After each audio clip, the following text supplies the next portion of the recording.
Hello and welcome to the Children's Bible in 365 stories. We're going to pick up where our story left off with story 19 and jump into story 20 entitled Sent Packing, found in Genesis 21 as well. And this story picks up after Sarah has her own child, a male son, Isaac, and now wants the half-son, Ishmael, and his mother, the slave girl, Hagar, to be sent away.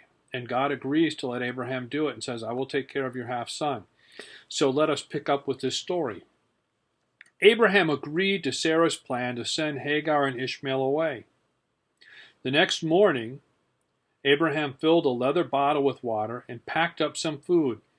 Then he gave them to Hagar and told her to take her son and set off to make a life on their own, away from the safety and protection of his tents. Hagar and Ishmael wandered over the rough, dry countryside, not knowing where to go. The sun burned fiercely down. Soon they had eaten their supply of food. Worse still, there was not one drop of water left in the skin bottle. Hagar knew that they could not hope to live for long without water. In the burning heat and the heat of the desert, there was just no way to survive without that water. Already Ishmael was weak and lightheaded. They could not go on any further. Hagar helped Ishmael to lie down in a patch of shade beside a bush. Then she walked away. She could not bear to hear his moans or see his parched, swollen lips. She knew that he would soon die. When you're out in the sun for that long with no water and you're dehydrated, your lips will swell up and they will crack and your skin will start to tighten and dry out. They were in bad shape. They desperately needed water or they were not going to make it. Here it says, but God had heard Ishmael's cries, and God spoke to Hagar. God said, don't be afraid, Hagar. Go to Ishmael and comfort him. He will not die. I will take care of him and make his children into a great family. Then God opened Hagar's eyes. Close by, she caught sight of a well of pure cold water. Thankfully, she filled the skin bottle to the brim, then put the life-giving water to Ishmael's lips.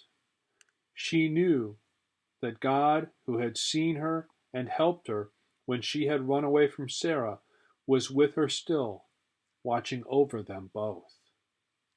What's interesting about this story is if you look this story up in an actual Bible, not in the story version form that I'm reading to you, you will realize that God gives Ishmael a blessing, but a very different blessing than Isaac receives from God.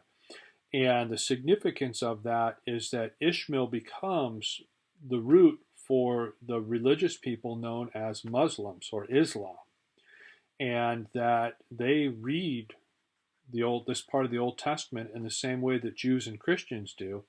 Isaac becomes the forerunner for a different promise from God that becomes the people Israel or Jews, and later from them become Christians after Jesus' death and resurrection. But Islam comes from the same root story with Abraham as Judaism and later Christianity. And that is interesting to know and to ponder. But a very different blessing is given to Ishmael than was given to Isaac. And throughout the whole Bible, that becomes significant at different points and different times. Well, thanks for joining me for this story. We'll have another story soon and see where our story takes us. Have a nice day and be safe.